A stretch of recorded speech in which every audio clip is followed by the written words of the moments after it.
नमस्कार, आपका बहुत बहुत स्वागत है हमारे इस प्रोग्राम अलबेलो राजस्थान में, जहां हम आपको ऐसी शख्सियातों से, ऐसी हस्तियों से मिलवाते हैं जिन्होंने अपने लिए ही नहीं, समाज, देश के लिए एक बड़ा काम किया है।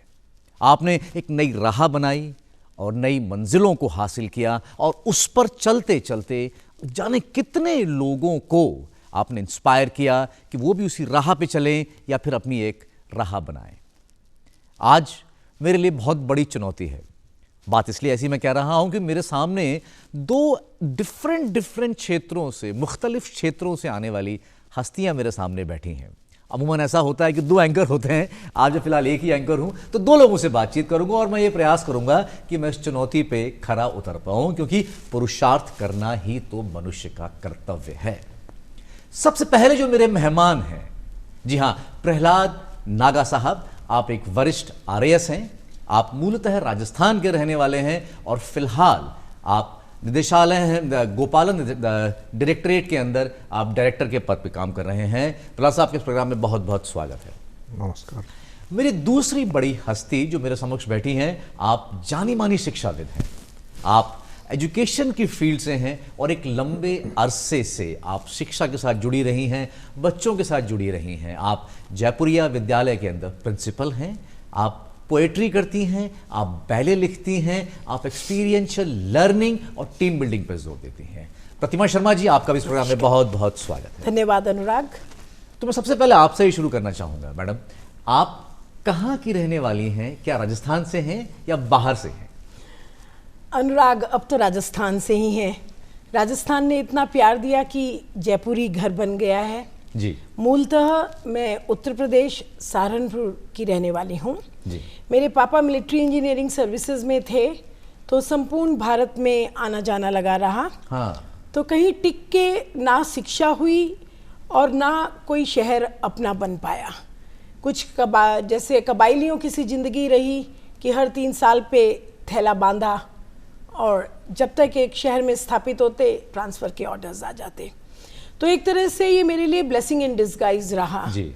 कई शहरों में रहने की वजह से ना ही मेरी भाषा पे और ना ही व्यक्तित्व पे कोई आंचलिक प्रभाव नहीं आ पाया। और पर मैं आपको बीच में रोक रहा हूँ, आप बहुत सुंदर भी लग रही हैं और बहुत अच्छा भी बोल रही हैं। धन्यवाद।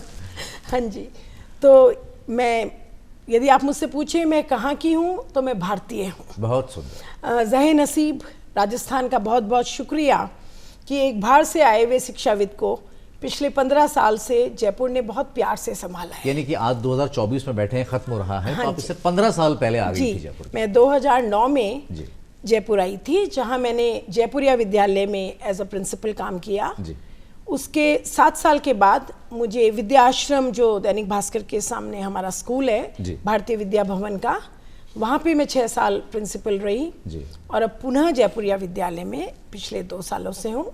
It is like home coming for me. क्या बात है मैडम, बहुत शानदार यात्रा है आपकी। राइट, मेरा सबसे पहला सवाल आपका इसके बाद यह है कि राइट टू एजुकेशन के आने के बाद, है ना, शिक्षा के क्षेत्र में आप क्या बदलाव देखती हैं? ये जो प्रश्न है ये बहुत प्रासंगिक है। वर्तमान में इसके पीछे इस प्रश्न के ऊपर चर्चा होनी ही चाहिए। देखिए, राइट टू एजुकेशन एक अच्छी नीयत से किया गया प्रयास रहा होगा और निश्चित रूप से ये कोशिश की गई होगी कि अच्छी गुणवत्तापूर्ण शिक्षा, quality education should reach to the farthest child. इसके क्रियान्वयन में चुनौतियां रही और जिस सेगमेंट का प्रतिनिधित्व मैं करती हूँ, प्राइवेट स्कूल, वहाँ पे हकीकत ये है कि राइट टू एजुकेशन उन तक पहुँचता ही नहीं जिनको इसकी वास्तव में आवश्यकता है जी। एक तो बड़े स्कूलों से जो मार्जिन पे है, वो तबका जो कगार पे खड़ा हुआ है, एक डर सा व्याप्त है उन स्कूलों के प्रति आम जनमानस में। क्योंकि ठीक है, राइट टू एजुकेशन में फीस सरकार दे देगी या एक अंश सरकार दे देगी फीस का, पर उन स्कूलों में अपने आप को स्थापित करने के लिए जो रोज़मर्रा की ज़रूरतें हैं वो भी बेहद चुनौतीपूर्ण है। और हम जिस सेगमेंट का प्रतिनिधित्व कर रहे हैं, the segment that I am representing involves parents.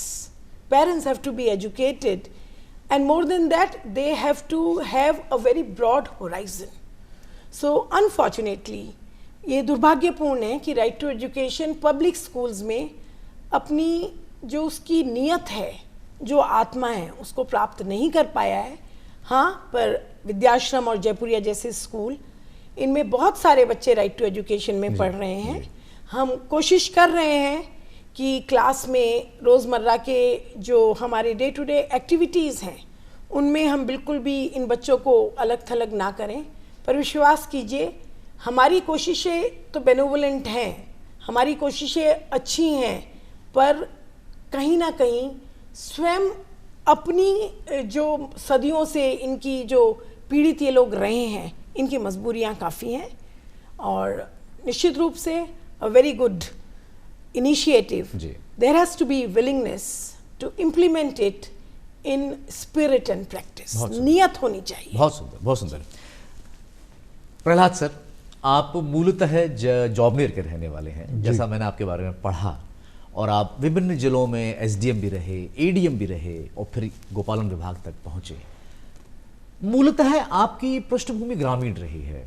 हम राइट टू एजुकेशन की बात कर रहे हैं, शिक्षा के प्रसार की बात कर रहे हैं, तो आपकी जर्नी में, जो कि आज बहुत अपने आप में एक बहुत बड़ी इंस्पायरिंग जर्नी है आपकी, उस जर्नी में एजुकेशन का क्या महत्व था, आप क्या देखते हैं, और आज के दौर में क्या बदलाव आया है उस ग्रामीण परिवेश में जहां से कि आप आते हैं? सर, इसमें यह है कि जिस समय हमने पढ़ाई शुरू की उस समय जो राजकीय शिक्षा है वो राजकीय शिक्षण संस्थान ज़्यादा थे, और वहाँ पढ़ने वाले, जैसे मेरा बैच था 2006 का, आरएस का बैच था जी, उसमें 90% जो आरएस ऑफिसर थे वो राजकीय शिक्षा प्राप्त करके आए थे। प्राइवेट एजुकेशन में कम था उस समय। अब प्राइवेट एजुकेशनल इंस्टीट्यूशन बढ़ गए हैं जी, और उनका जो शिक्षा का जो स्तर है वो प्राइवेट इंस्टीट्यूट्स का भी अब आगे बढ़ता जा रहा है जी। और जो राइट टू एजुकेशन आया है उसको जो ढंग से इम्प्लीमेंटेशन इसका हो नहीं रहा है जी। कई बच्चे, जैसे अभी मैं थोड़े दिनों पहले अतिरिक्त जिला मजिस्ट्रेट जोधपुर था जी, तो हमारे पास आते थे कि मेरे बच्चे ने अप्लाई किया है जी, अप्लाई किया है, पर वो स्कूल वाले उसको एंटरटेन नहीं कर रहे हैं। तो कई बार हमारे को जो शिक्षा विभाग के अधिकारियों को वहाँ भेज के उनका एडमिशन वगैरह करवाना पड़ता था जी। तो यानी कि सरकार भी इसमें पूरा जोर देती है कि इस तरह से करें। तो आपकी जो प्रारंभिक शिक्षा जॉबनेर के आसपास हुई सर, फिर जॉबनेर से जयपुर का सफ़र, बाकी की आपकी जो एजुकेशन वो कहाँ पे हुई? प्रारंभिक शिक्षा तो मेरी आसलपुर और फिर जॉबनेर में हुई जी। इसके पश्चात मेरे जो ब्रदर थे डॉक्टर जेपी नागा जी, वो अजमेर और फिर जॉबनेर में पढ़े थे, तो उनसे प्रेरित होकर फिर मैंने जयपुर में एजुकेशन ली, राजस्थान कॉलेज और राजस्थान यूनिवर्सिटी में। सोशियोलॉजी से मैंने एमए किया जी, और उसी दौरान मैं जो प्रतियोगी परीक्षाएं देता रहा जी। पहले मैं 3-4 जगह सिलेक्शन हुआ मेरा, फिर लास्ट में मेरा 2006 के बैच में आरएस में चयन हुआ। क्या बात है सर, बहुत ज़बरदस्त इंस्पायरिंग यात्रा है आपकी। तभी अलबेलो राजस्थान में हम ऐसे ही शख्सियातों को बुलाते हैं, आप जैसे लोगों की आएँ और हम लोगों को इंस्पायर करें, समाज को इंस्पायर करें। आप गोपालन निदेशालय से जुड़े हुए हैं, आप उसके डायरेक्टर हैं, सर्वोच्च पद पर हैं। इसकी स्थापना, इस निदेशालय की स्थापना को करने के पीछे सरकार का क्या मंशा था, पहला सवाल ये। और दूसरा सवाल ये इसके साथ साथ ये भी है कि ये निदेशालय करता क्या है? देखिए, इंडिया में पहले देसी गायें थी उसमें जी, फिर विदेशी गायें भी राजस्थान और इंडिया में आने लग गई, जर्सी और होल्स्टीन जी, फिर वर्णशंकर गायें उत्पन्न होने लगी जी। तो 2016 में सरकार ने ये निश्चय किया कि देसी गोवंश को बढ़ाने के लिए एक निदेशालय की स्थापना की जाए जी जी।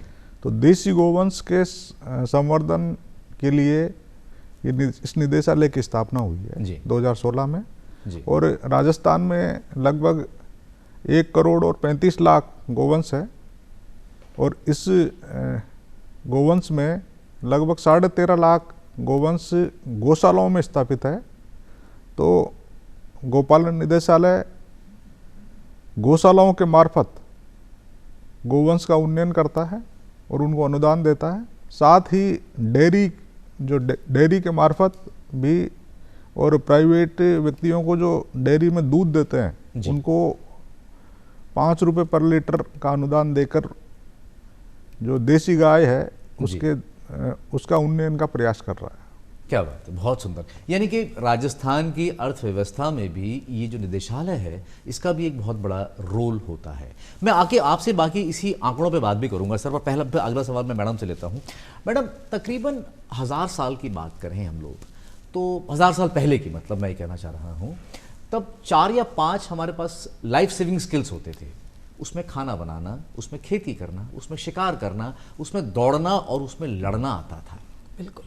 आज के दौर में जैसे हम लोग कैटल ब्रीडिंग की बात कर रहे हैं या पशुपालन की बात कर रहे हैं, आज के दौर में लाइफ सेविंग स्किल्स कौन से हैं, क्या बदल गए हैं? लाइफ सेविंग स्किल्स तो मैं नहीं कहूँगी, पर जीविकोपार्जन के जो माध्यम है जी, वो निश्चित रूप से उनमें वैविध्य आया है। और जैसे जैसे किसी भी अर्थव्यवस्था का, देश का विकास होता है तो इकोनॉमी डाइवर्सिफाई होती है। जी। ये स्वाभाविक है कि अर्थव्यवस्था अपना प्राइमरी से सेकेंडरी सेक्टर, प्राथमिक से फिर इंडस्ट्रीज़ की तरफ जाए, इंडस्ट्रीज़ से टर्शरी की तरफ जाए। तो निश्चित रूप से 1000 साल बहुत लंबा सफ़र है। और अभी हाल ही में तो जैसे जैसे देश का विकास हो रहा है तो काफ़ी अलग अलग तरह के करियर्स, रोज़गार के माध्यम, रोजगार भी हमें देखने को मिलते हैं। हम जब अपने पेरेंट्स से मिलते हैं स्कूलों में तो बड़े इंटरेस्टिंग फैक्ट्स सामने आते हैं। जब पेरेंट्स से पूछो आप क्या करते हैं, highway designer, I design highways. Then somebody would say, लोग ऐसे भी हैं मैंने IIT किया है परंतु मैं अपना स्वरोजगार के माध्यम से गो पालन कर रहा हूँ। हाँ, कुछ ऐसे हैं, ऐसे IIT बच्चे बहुत सारे आते हैं। हाँ, हम देखते हैं ना MBA चाय वाला और वो सब ऐसे हमने कितने देखे हैं। तो निश्चित रूप से वैविध्य आया है, डाइवर्सिफिकेशन हुआ है। इसके अलावा नई शिक्षा नीति के तहत हमारे जो प्रधानमंत्री जी के दूरगामी जो उनका दर्शन है, उन्होंने स्किल डेवलपमेंट को, स्किल एजुकेशन को नई शिक्षा नीति में बहुत ज़्यादा महत्व दिया गया है।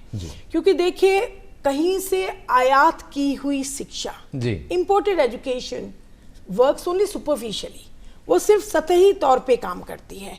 आवश्यक है कि शिक्षा ऐसी हो जो ज्योग्राफिकल, भौगोलिक जो साधन उपलब्ध हैं, जो आंचलिक एक व्यक्ति के व्यक्तित्व पे जो प्रभाव है। जैसे हम जानते हैं कि राजस्थान के कुछ पाली हैं, बांसवाड़ा हैं, सिरोही हैं, ये जिले हैं, इनके लोग काफ़ी मजबूत हैं। तो निश्चित रूप से ऐसे लोगों को अपनी लोकल जो ज्योग्राफी है और जो लोकल साधन हैं उनके हिसाब से रोजगार करेंगे तो वो ज़्यादा सफल रहेंगे।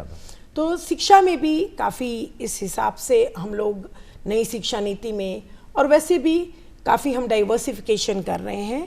और अभी इस तरह के courses, pottery, then beautician and then dairy farming, इन सब को धीरे धीरे करके central board of secondary education शिक्षा में करिकुलम में शामिल कर रहा है। क्या उनके हमारे जो सिलेबस है, जिसे बोलें जो डाइवर्सिफाइड रूप से बोलें, रोज़मर्रा की जो पढ़ाई है उसमें स्किल सब्जेक्ट्स इंट्रोड्यूस किए गए हैं 6ठी कक्षा के बाद।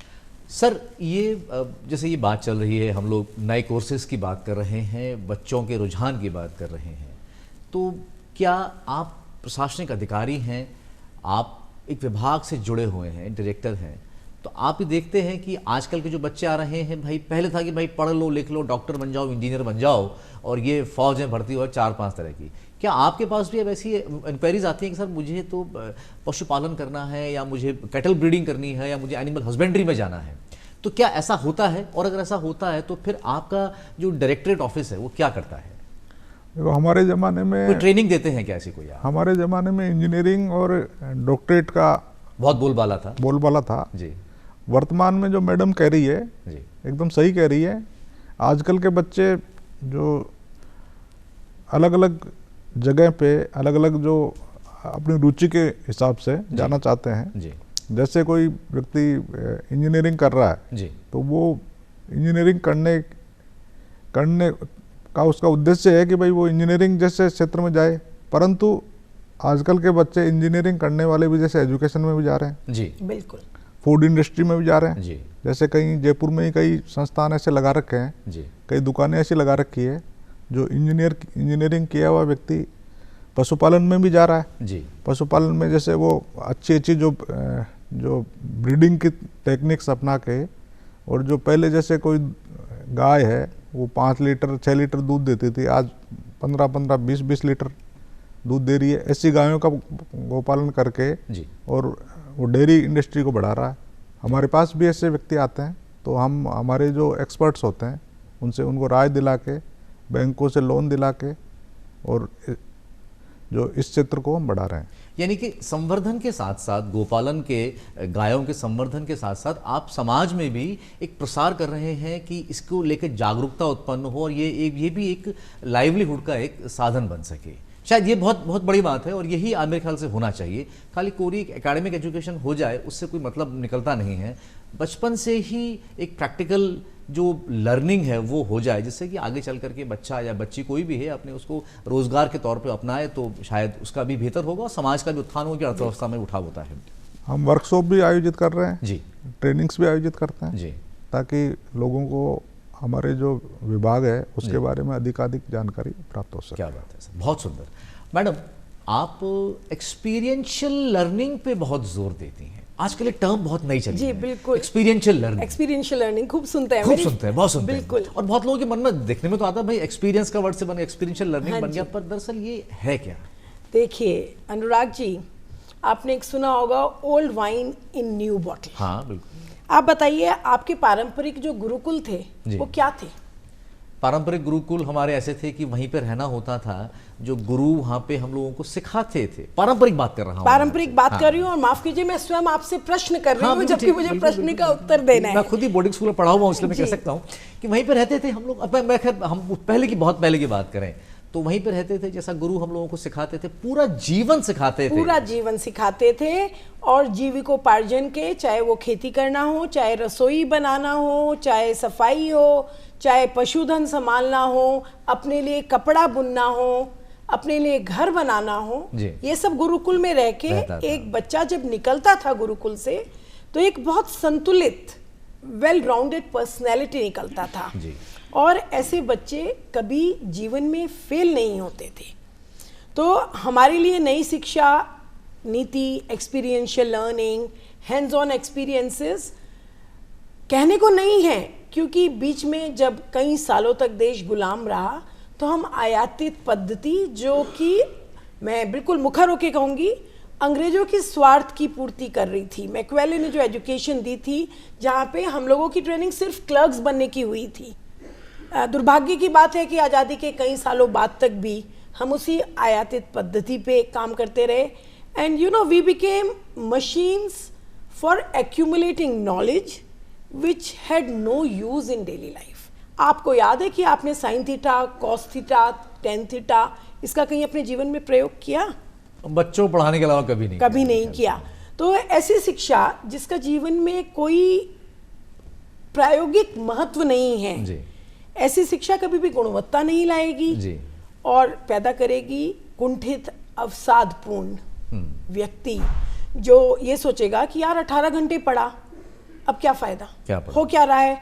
घरों में तनाव होने लगेगा, मियाँ बीवी दोनों काम कर रहे हैं, भाई खाना स्त्री ही क्यों बनाए, पुरुष को तो आता ही नहीं जी। क्योंकि उसने तो परंपरागत तरीके से पढ़ा है एंड जेंडर स्पेसिफाइड रोल्स ही सिखाए गए हैं। तो जो ये एक्सपीरियंशियल लर्निंग है जी। यह इसलिए महत्वपूर्ण है, एक तो यह हैंड्स ऑन एक्सपीरियंसेस देती है, अपने हाथ से काम करना। और मान लो हमने कोई एक फिजिक्स का सिद्धांत रट लिया, लेकिन जब तक उसको रोजमर्रा में प्रैक्टिकल अपनाया नहीं तो उसको हम यूज कैसे करेंगे ये नहीं पता लगेगा। सिंपल सी बात है, हम लोग कहते हैं थिंग्स एक्सपैंड ऑन हीटिंग, पर दूध को गैस पे रखते हैं, दूध उबलता है। ये एग्जाम्पल नहीं देते, इतना सिंपल ही तो उदाहरण है। बड़े बड़े शब्दों में मेरा मुख्य विषय लॉ इकोनॉमिक्स रहा है, तो उसमें हम लॉ ऑफ डिमांड जब पढ़ाते हैं तो इतनी क्लिष्ट भाषा में, it's so difficult, the law of demand states that other things remaining the same, the quantity demanded is inversely proportional to the price. आपको कुछ समझ आया?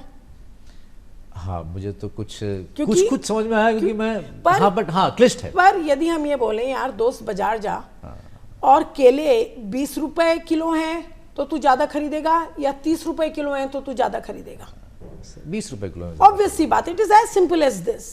सो ये बातें एक्सपीरियंशियल लर्निंग के माध्यम से, हैंड्स ऑन एक्सपीरियंसेस के माध्यम से स्कूलों सिखाई जाती में पढ़ाई जाने लगी हैं, जो कि इस देश के लिए नया नहीं है। कुछ दिनों से, कुछ सालों से, दिनों तो बहुत छोटा शब्द है, हम अपनी मौलिकता से दूर हो गए थे। क्या बात है। और क्योंकि हम अपनी मौलिकता से दूर हो गए थे, तो जब किसी चीज को हम पे थोपा जाता है तो वो लंबी तो टिकती नहीं है, और उससे परिणाम भी नहीं आते।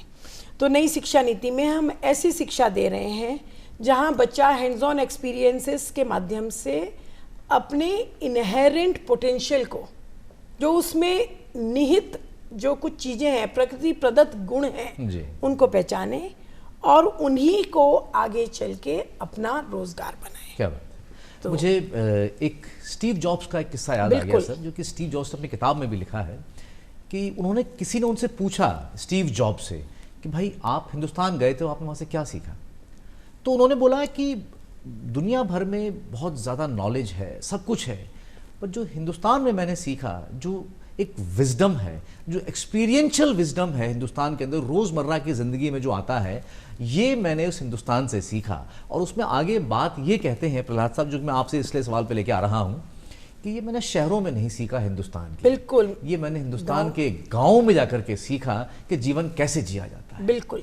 तो आपकी तो पृष्ठभूमि वही रही है, तो एक्सपीरियंशियल लर्निंग मेरे ख्याल से आपसे बेहतर कोई नहीं जानता होगा कि गांव में जाते रहते थे हम लोग, तो सारे काम हमको खुद ही करने पड़ते थे, मवेशी से लेकर के कुएं में जाके पानी भरना और फिर खुद नहाना, बाल्टी भर के लेकर के आना, वो सब करना। मैम, आप टीम बिल्डिंग पे ही बहुत जोर देती हैं। बिल्कुल। टीम बिल्डिंग क्या है? टीम बिल्डिंग, आपने बिल्कुल मेरी नब्ज पकड़ ली और एक दुखती रग पकड़ ली जी। देखिए क्या है कि निजी स्वार्थों के चलते एक नेता टीम के हर व्यक्ति को अपना सर्वश्रेष्ठ प्रदर्शन करने का मौका नहीं देता। और यदि हम टीम बिल्डिंग की बात करें तो टीम बिल्डिंग सिर्फ इतनी ही है कि एक हमारे सामने टास्क है, उस टास्क में हम आइडेंटिफाई करें कि इसको सबसे बेहतर तरीके से कौन करेगा और कैसे सब मिलके इसको बेहतर करेंगे। तो हर व्यक्ति को अपना सर्वोत्कृष्ट देने का, प्रस्तुत करने का मौका देना ही टीम बिल्डिंग है। एंड एक छोटी सी बात है, अकेला चना कभी भाड़ नहीं फोड़ता। It is always the team that wins और लूजेस। हम भारतीय क्रिकेट टीम की बात करें तो जब मैं शुरू में 1983 के दौर में क्रिकेट देखा करती थी तो ऐसा लगता था सुनील गावस्कर गए तो टीम लड़खड़ा गई।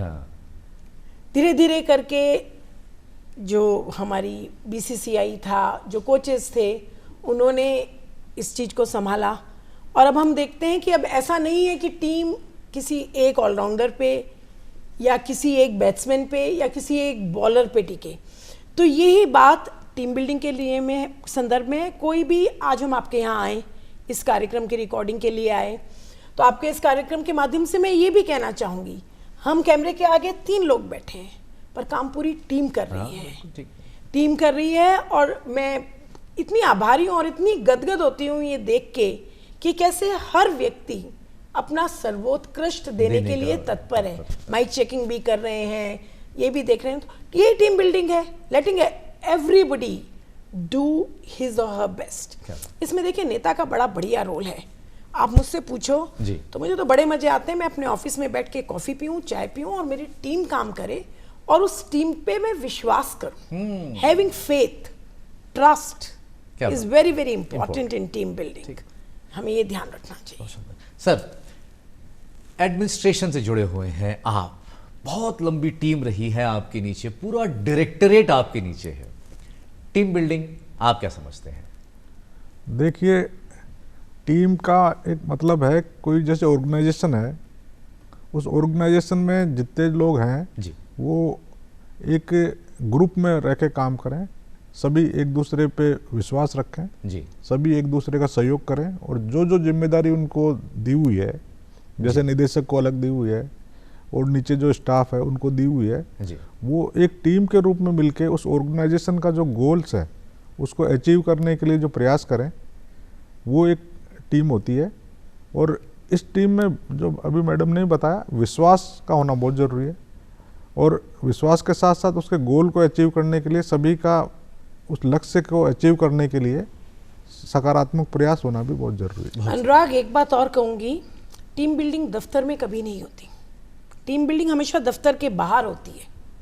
आप किसी के दुख में कितना खड़े हुए, आप किसी के सुख में हंस के शामिल हुए, आपने किसी की बीमारी का ध्यान रखा, क्या जब कोई बंदा लो फील कर रहा है आपने उसके कंधे पे हाथ रखा। दोस्त मैं हूँ नेता के तौर पर, देखिए काइंडनेस के जो एक्ट हैं, the acts of making yourself available as a leader, जी, they go a very long way, and that is when actual work happens in the office, when the leader is available outside the office, and whenever required the leader should lead from the front. क्या बात, जरूरत पड़े तो लाम पे भी जाने को तैयार बहुत रहना सुंदर, चाहिए। बहुत सुंदर।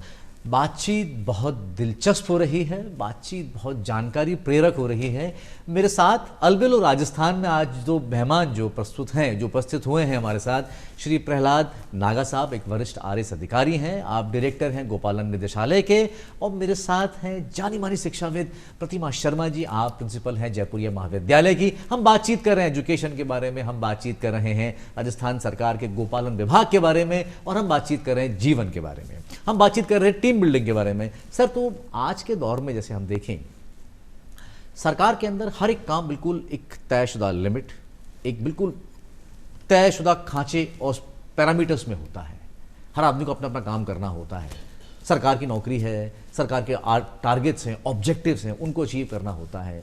कभी कभी ऐसा देखते हैं कि सरकारी जॉब, बहुत बच्चे ऐसा बोलते हैं, बड़ा बोरिंग हो जाता है, यार हमें वो नौकरी नहीं करनी, बड़ी बोरिंग हो जाती है, हमें तो प्राइवेट जॉब में जाना है या खुद का व्यापार करना है, व्यवसाय करना है, वो बड़ा चैलेंजेस है, एक्साइटिंग है हमारे लिए। तो ऐसे माहौल में आप अपनी टीम को, आप लोगों को कैसे मोटिवेट करते हैं? 10 बजे आना है, 5 बजे चले जाते हैं वो लोग तो बेचारे।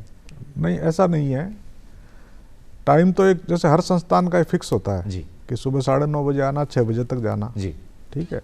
अब इसमें यह है कि यदि टीम लीडर अपने जो कार्मिक है, अधिकारी हैं, उनको यदि ढंग से टैकल करता है जी, तो जरूरत पड़ती है तो रात को 9 बजे तक भी रुकते हैं, रात को 12 बजे तक भी रुकते हैं, काम करता है।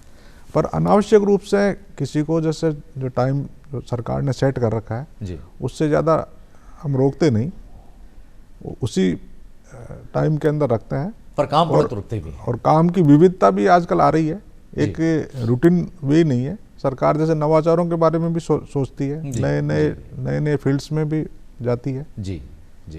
तो इसमें एक बोरिंग का जो आप बता रहे हो ना कि भाई सरकारी नौकरी में एक बोरिंग, बच्चे सोचते हैं सर, मैं भी, मेरा मानना नहीं है, बच्चे सब बहुत बहुत सोचते हैं सर कि नहीं अब तो रूटीन का काम हो जाएगा साहब, हमें ये नहीं करना, हमें तो चैलेंजेस लेने हैं। अब जैसे शिक्षा विभाग है, शिक्षा विभाग में पढ़ाना ही एक काम है जी, तो ये भी एक प्रकार का रूटीन है जी। पर इसमें भी जैसे अभी बरसात आई तो वृक्षारोपण का कार्यक्रम हो गया जी, कोई कल्चरल प्रोग्राम हो गया जी, तो इसमें वैविध्य जो संस्थान का जो लीडर है या उसके जो टीम है उसमें विविधता भी ला सकती है। यही शायद टीम बिल्डिंग है कि नए टास्क दिए जाएं, नए चैलेंजेस सबका है।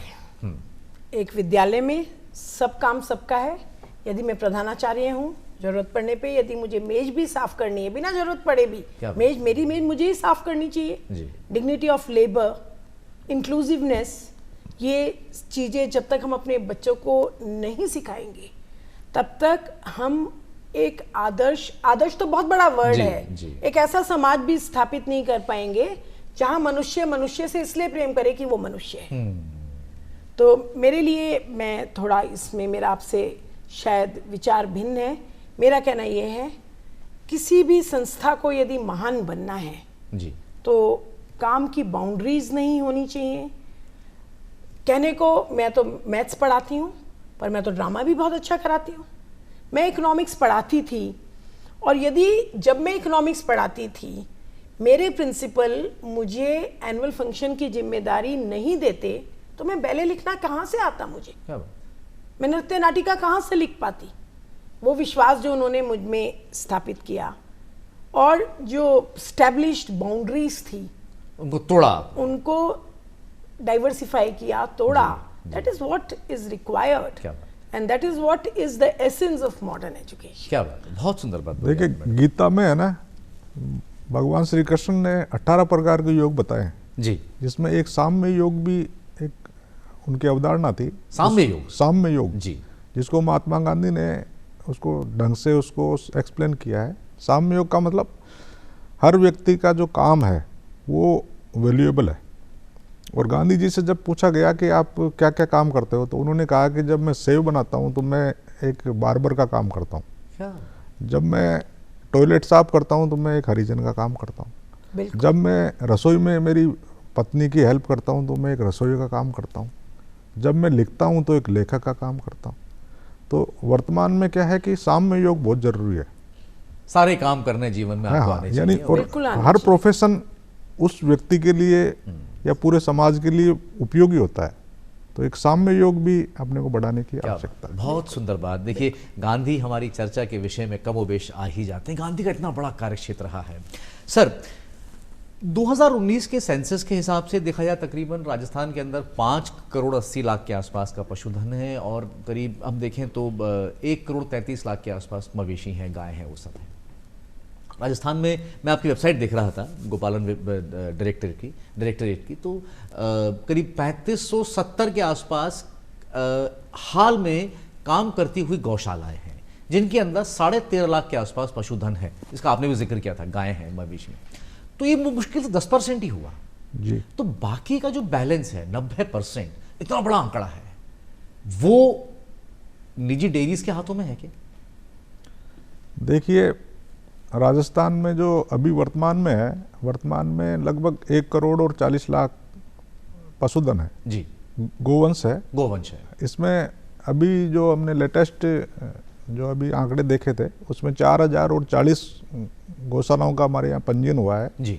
जिसमें लगभग 14 लाख गोवंश है। गोवंश है इसमें। और 14 लाख गोवंश को सरकार ने जो देसी गोवंश को संवर्धन करने के लिए हम उनको अनुदान देते हैं जी।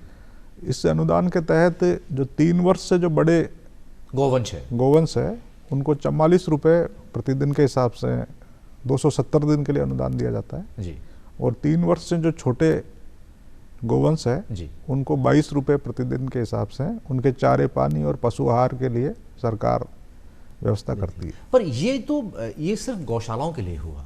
जो 90% जो डेयरीज के पास है या छोटे जो मवेशी पालने वाले जो किसान हैं या भाई लोग हैं, उन तक कैसे गोपालन विभाग निदेशालय पहुंचता है? क्या उनके लिए भी कुछ प्रावधान रखते हैं आप लोग? देखिए, गोपालन विभाग में 2 सेक्टर हैं जी। एक तो डेयरी सेक्टर है, दूसरा गोपालन जी। तो डेयरी के मार्फत जो किसान है या गोपालक है जी। उसका दुग्ध का उत्पादन होता है, वो दूध डेयरी में देता है जी। तो उसको प्रति लीटर 5 रुपये का अनुदान सरकार देती है जी। तो इस प्रक्रिया के तहत सरकार जी। गोपालकों को सहायता प्रदान कर रही है। राजस्थान में बहुत तरह की गायें हैं, थारपरकर है, राठी है, कांकरेज है, हरियाणवी है, तो ये जो और भी हैं, तो ये जो डिवीजन है गायों का, ये किस आधार पे होता है? अक्सर सुनने में आता है पर लोगों को मालूम नहीं होता है इसके बारे में। देखिए, ये क्या है कि गायों का जो नस्लें हैं वो उस एरिया पे डिपेंड करती है जहाँ पे उनकी उत्पत्ति हुई है, जहाँ बहुतायत में पाई जाती है। अब जैसे राजस्थान का जो जैसलमेर ज़िला है, बाड़मेर ज़िला है, वो पाकिस्तान में एक थार पारकर एक जगह है और राजस्थान का जो मरुस्थल है वो भी थार कहलाता है, तो वो थार पारकर कहलाती है। जालोर और उसके आसपास की जो गाय है वो कहलाती है कांकरेज।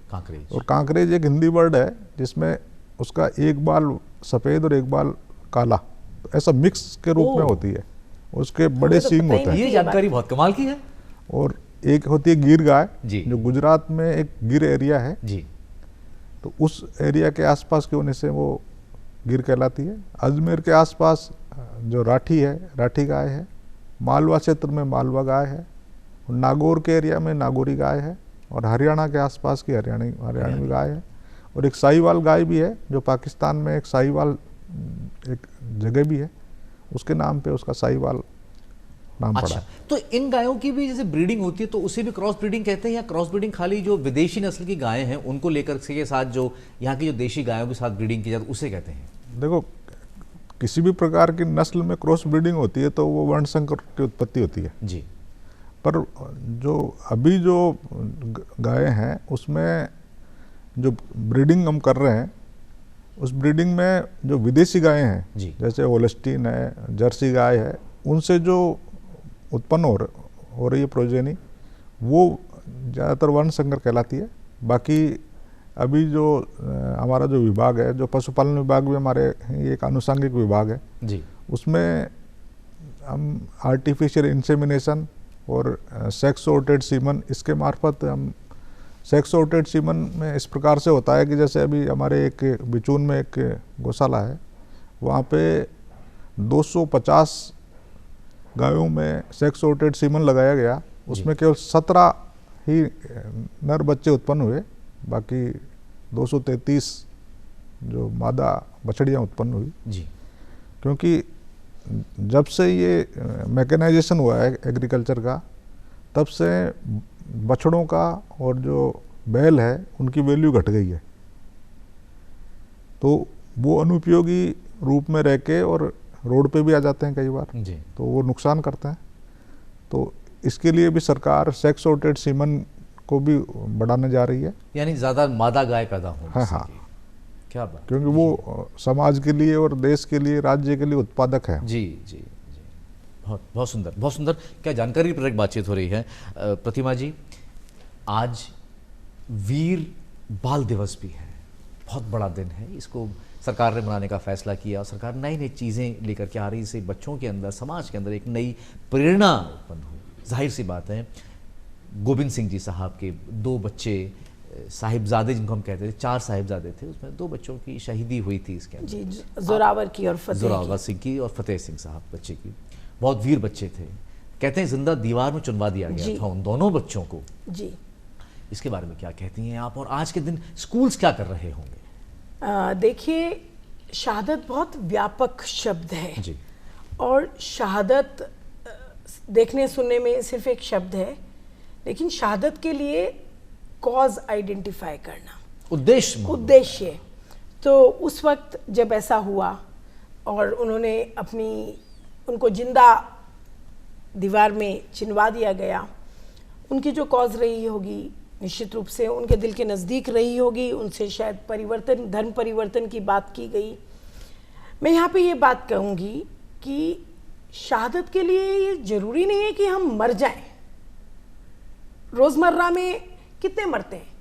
मैं शहादत इसको भी कहूँगी कि एक जो कॉज है, जो भी प्रेरणा है हमारी, उसको आइडेंटिफाई करके हम जो वर्तमान में हमारे इर्द गिर्द प्रलोभन है उससे इतर होके यदि बच्चों को स्कूलों में हम देश निर्माण या समाज निर्माण के लिए प्रेरित कर पाएं, तो शहादत दिवस वर्तमान में प्रासंगिक है। शहादत जरूरी नहीं है, ऐसी very few people get the opportunity to go on the front and fight for the nation, but there are real life martyrs who sacrifice for the cause of day to day lifes, रोज़मर्रा के लिए।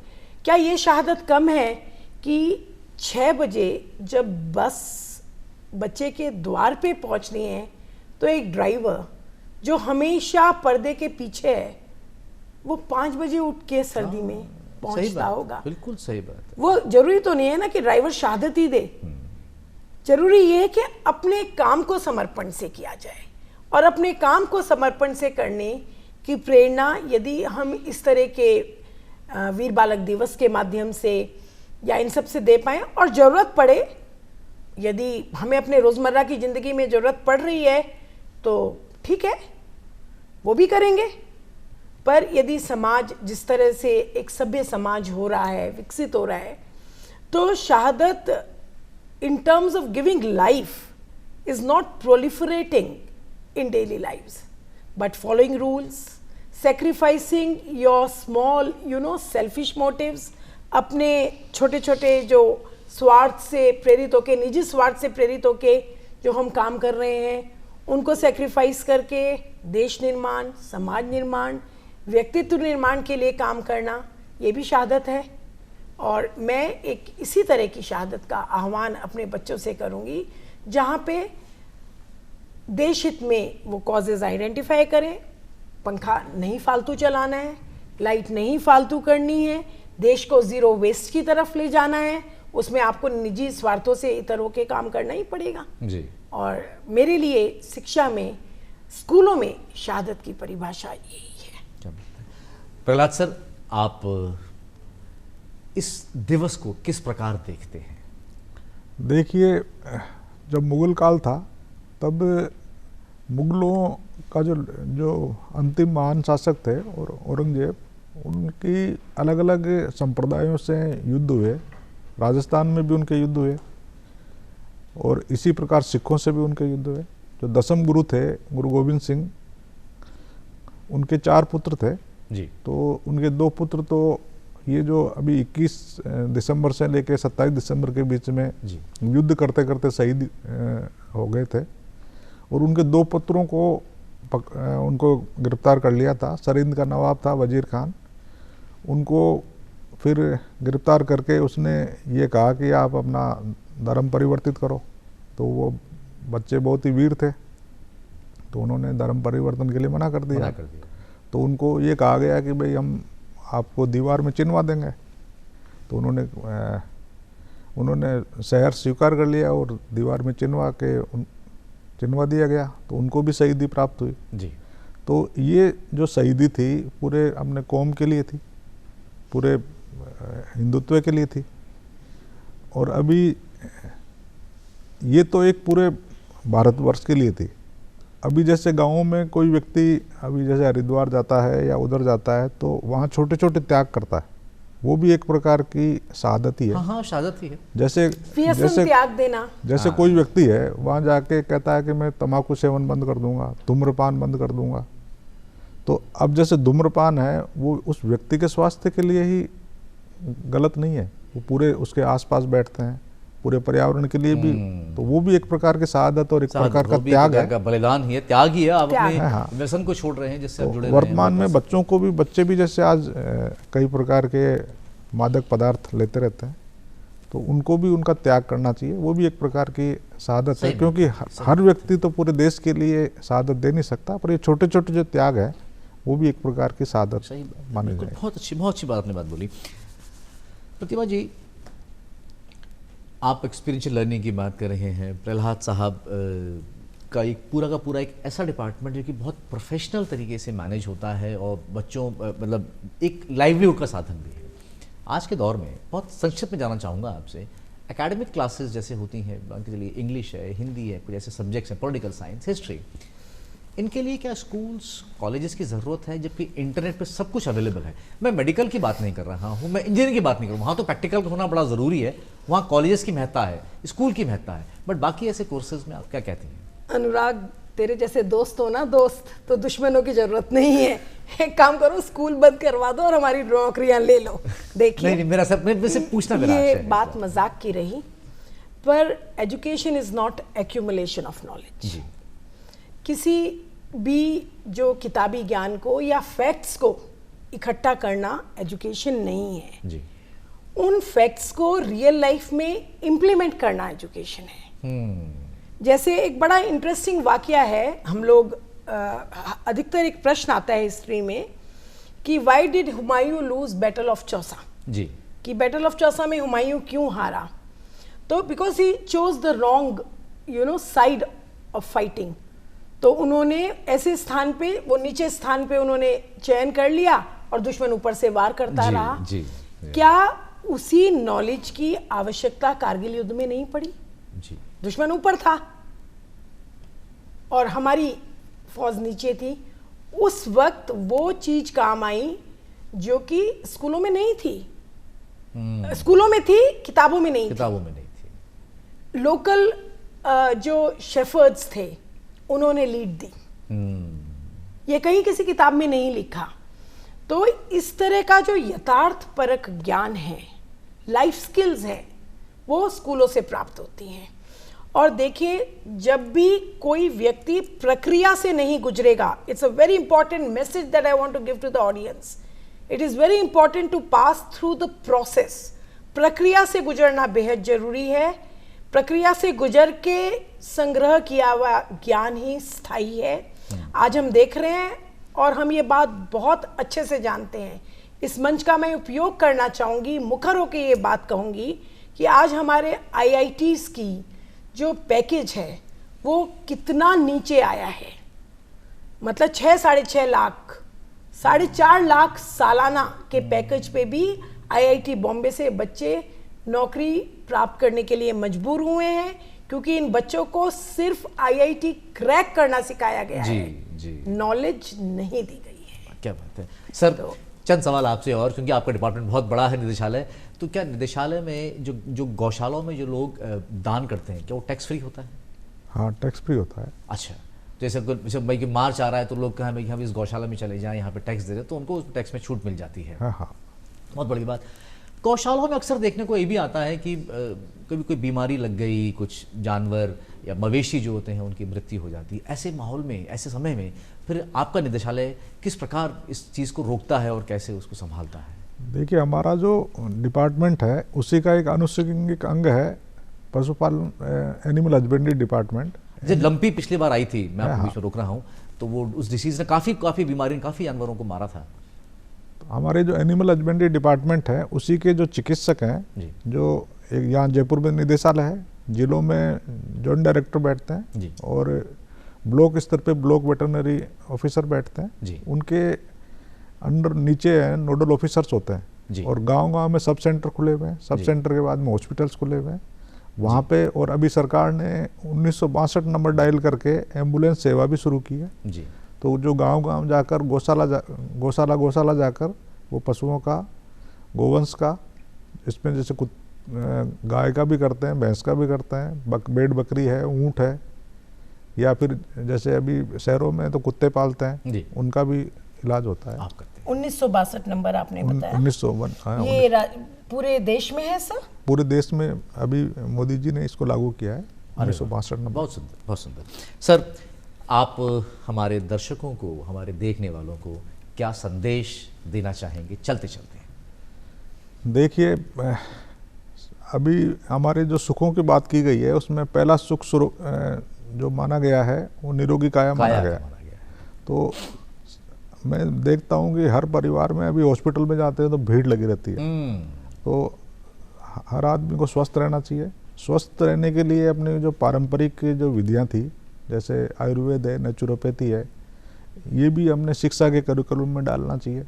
कि जैसे जो प्रातःकाल सुबह का जो टाइम होता है कफ का होता है, फिर उसके 4 घंटे बाद में पित्त का होता है, उसके बाद में वात का होता है। तो ये जो कफ पित्त वित्त जो वात है उसका किस प्रकार से समन करते हैं, किस प्रकार से क्या क्या खाना चाहिए, क्या क्या किस प्रकार से अपना रहन सहन होना चाहिए, ये बच्चों को इसके बारे में एजुकेट करना चाहिए। और जब आदमी स्वस्थ होता है उसी को सुख अवेलेबल, उसको हैप्पीनेस अवेलेबल होती है।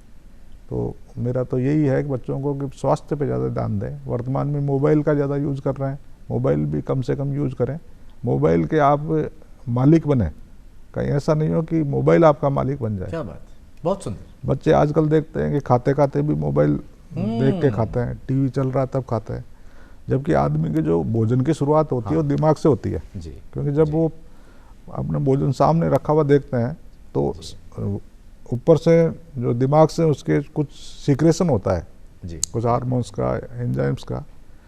तो बच्चों को इससे दूर रखना चाहिए। क्या बात, मोबाइल को रात को भी इसको नेट वेट ऑफ करके उसको कम से कम अपने जो बेडरूम में उससे तो बाहर रखना चाहिए। मैडम, चलते चलते आप हमारे दर्शकों को, हमारे बच्चों से जुड़ी रही हैं आप, तो क्या संदेश देना चाहेंगी?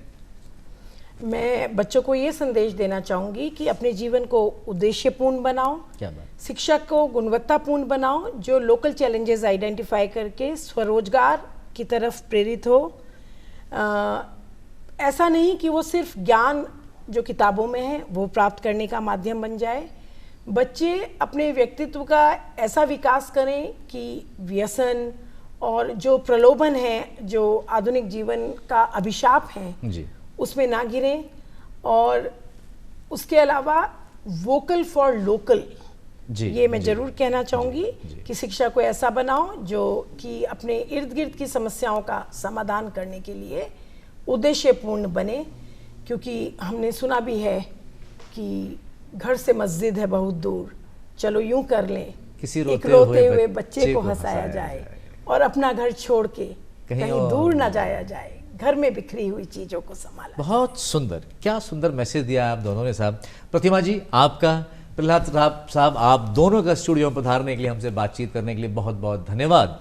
और मैं ऐसा मानता हूं कि हमारे दर्शकों को ये जानकारी दिलचस्प लगी होगी, जानकारी प्रेरणादायक लगी होगी, जानकारी के तौर पर लगी होगी, इसको जीवन में वो इस्तेमाल करेंगे। अनुराग जी आपका धन्यवाद, आपने हमें यहाँ बुलाया and it was a great learning experience for us. बहुत बहुत शुक्रिया, बहुत बहुत शुक्रिया प्रहलाद साहब, बहुत बहुत शुक्रिया प्रतिमा जी। धन्यवाद। इसी के साथ हम अपना प्रोग्राम अब समाप्त करते हैं। अगली बार आपसे फिर मुलाकात होगी किसी एक नए टॉपिक पे, कुछ नए व्यक्तियों के साथ और कुछ नई बातों को लेकर के। अब अनुराग को दीजिए इजाजत, नमस्कार।